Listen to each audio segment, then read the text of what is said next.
تعالوا ستايلينج كده على السريع وانا رايحه الشغل الساعه 8:30 الصبح وكل نشاط وحيويه وطاقه.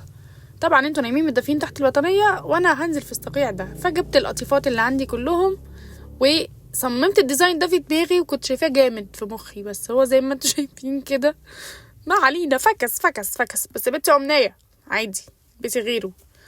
جربت الكحلي فكس، قلت احط الطرحه اللي فيها كحلي يمكن يليق، مش جايب. ما استسلمتش للموضوع وقلت هحط ميك اب وهختار الشوز والشنطه ونشوف بعدها ممكن فكره تانية تيجي في دماغي. كونسيلر بقى والبلاشر وخلاص على كده، ميك اب كله كونسيلر وبلاشر. وبسرعه بقى حطينا كونسيلر بلاشر وروج وخلاص على كده. متنسوش تحطوا بلاشر فوق عينيكوا عشان تبقوا حاسين ان انتوا امامير. برضو اللوك مش عاجبني، هنحط ايلاينر. طلعت عندي قيمة